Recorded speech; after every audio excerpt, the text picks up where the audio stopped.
PJ, the first school that you will discuss and give us a win total bet for, Kirk Ferentz and the Iowa Hawkeyes. Nick, I don't know about you, but nothing says college football is back like talking a little Iowa football to get the people going. You're right. We got a win total of 8 this year for Iowa. The over is -120 over at BetMGM. Nick, I think the upside for this Iowa team is to wind up in Indianapolis and play in a Big Ten title game. That's at 40-1. Their schedule is as favorable as you could want for a team in the Big Ten. Yes, they do have to go to Columbus and play Ohio State. Outside of that, no Michigan, no Oregon, no Penn State, no USC. The 4 betting favorites after Ohio State, Iowa doesn't play any of them this year. Their schedule sets up incredibly well for them. They do have to play Iowa State in the non-conference, which could be a tricky game. They do have a road trip to Minnesota, which could be tricky. But outside of that, they're playing like all the teams that are projected to be towards the bottom in the Big Ten this year. They're playing Michigan State, they're playing UCLA, and they're playing Northwestern. What Iowa's been able to do the last couple of years with their anemic offense, unable to score for them, they continue to win games. They win 9, 10, 11 games every single year. There is a reason why Kirk Ferentz is the longest tenured head coach in college football. We talk about identity a lot in football, and we know exactly what we're getting out of Iowa every single year. We know that defense is going to be nasty. They're going to be well coached. We know the offensive line is going to be hard-nosed, and they're going to be physical. It all does come down to the offense this year and what this team is capable of doing.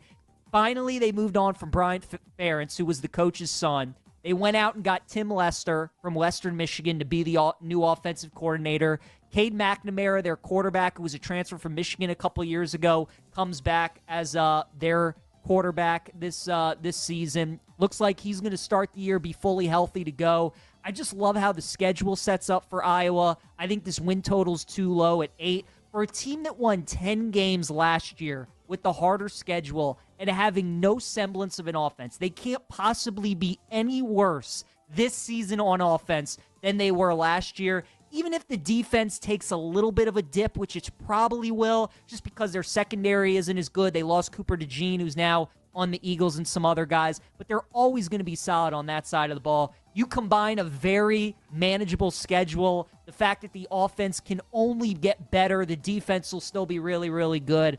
I like Iowa quite a bit this year, Nick, so I'll go over 8 wins for Iowa at -120. I take a little stab with them to win the Big Ten as well at 40-1, because even if they lose the Ohio State game, they very easily could win the other 11 games on their schedule, find a way to wind up in Indianapolis, and then you got a 40-1 ticket in your back pocket for Iowa to make the Big Ten title game. Very high on the Cyclones, on the Hawkeyes this year. What's really great about that is, like, in this, would that be actually like the most Big Ten thing ever? Would be in this first year of the new revamped Big Ten with like the glitz and the glamour of some of the West Coast schools, like Iowa just wins the Big Ten, like 9-6 in the Big Ten title game. So Iowa over 8 from PJ, win total number 1 now. PJ, maybe a bit of a Freudian slip from you there, because you said the Cyclones at the end. PJ obviously knows that Iowa is the Hawkeyes and Iowa State is the Cyclones. I think the reason why PJ said that is because the next team that he wants to talk about is Iowa State, in what is a wide open Big 12, right? Where are we at here on the Cyclones of Iowa State, Peach?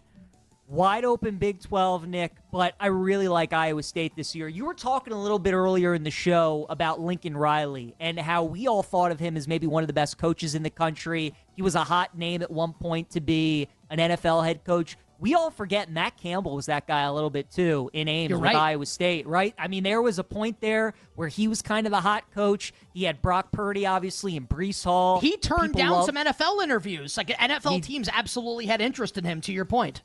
No question. And his name has really died down. And obviously there in Ames, you know, it's tough. He had to recruit Brock Purdy and Breece Hall, who weren't big names coming out of high school, develop them into the players that they were. It took them a little bit to get going. They were going through some rebuilding years the last couple years, but Iowa State, Nick, returns some of the biggest production of anybody in college football. And this year in the era that we're in with transfer portal and all these guys transferring, Iowa State did a good job of bringing back a lot of their returning production from last year and also just keeping a lot of guys in their program. And also they finally found a quarterback, which has really kind of haunted them the last 2 years. Rocco Beck, who they kind of found midway through the last season, was Big 12 Freshman of the Year. He comes back, and I think he's set up to have a big year. Iowa State was the top defense in the Big 12 along with Texas last year, too. Probably going to be even better this season. So on offense, it should be a much improved with a ton of returning production.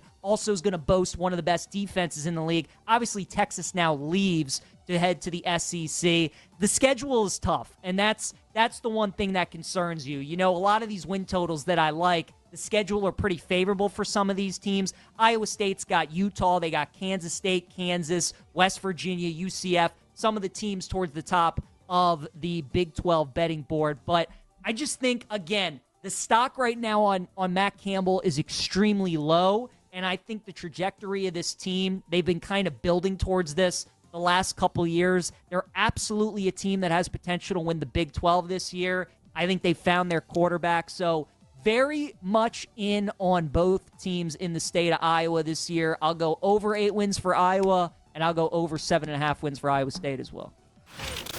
So now we'll go to week 5, 6, 8, and 9 for some of these other games.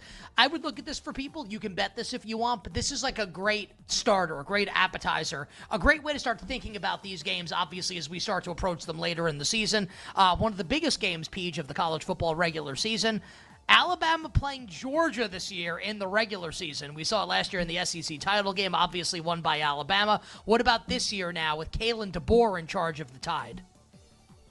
So, Nick, the way that I'm thinking about this game, this is all about a narrative bet. This is hashtag narrative page when I'm looking at this play. So, Nick Saban, we know Nick Saban is out in Tuscaloosa, obviously. And if there was one guy that beat Kirby Smart when Georgia's been on this roll the last 3 or 4 years, it's been Nick Saban. He's been the only guy that's had Kirby's number. Well, how do you think Georgia fans are feeling coming into this season, looking at this matchup against Alabama? They figure that they finally got it, that Saban's gone. They're finally going to run the SEC. There's nobody that's really going to consistently beat them on a year-to-year basis. There's not going to be a team that they look at, regardless of the records, and think that that team is going to scare them. Well, Kellen DeBoer's first game in SEC play, welcome to the SEC, Coach. You got to face Georgia at home.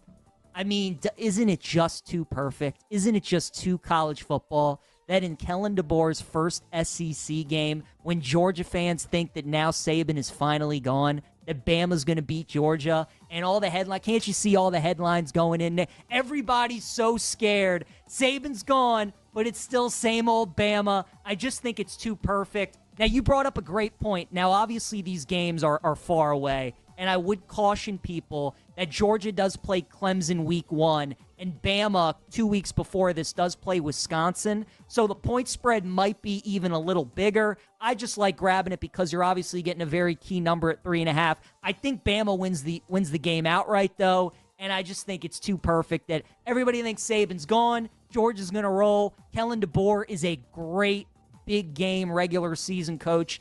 I think Bama's going to win that game, Nick, on September 28th. Absolutely love it. That is awesome. Week 5 with Alabama and Georgia. So that's one of the marquee SEC games. One of the marquee ACC games. Now, I don't know how much longer these schools are going to be in the ACC, but they will be at least for this year as we go to week 6 with Clemson and Florida State, Peach. So this game's going to be really interesting, right? Dabo, 7 of the last 8 years, has beaten Florida State. His only loss was last year. Clemson had that game until Klubnik fumbled. Florida State ran it back for a touchdown. They end up winning. We know they went undefeated in the regular season. The storyline to watch, though, in this game, Nick, obviously a lot of people might now be diving into college football and looking at all the quarterbacks that are at their new homes. DJU is now the quarterback at Florida State. He obviously started his career at Clemson. He's now with the Seminoles. You don't think Dabo Swinney knows how to attack DJU? You don't think he knows how to make them uncomfortable? And after how that game went last year and Clemson should have beaten Florida State, I think they're looking forward to the opportunity going back into Tallahassee. Florida State went undefeated in the regular season last year. Like, they're not going to do that again. I look at their schedule. Yes, they are at Miami. They're at SMU. They got some tricky games. But this game, getting a 3.5 with Clemson in this game, where talent-wise there's not going to be much separation, and I think Clemson's got the big advantage with Dabo going up against his former quarterback. I'll take Clemson plus 3.5 against Florida State.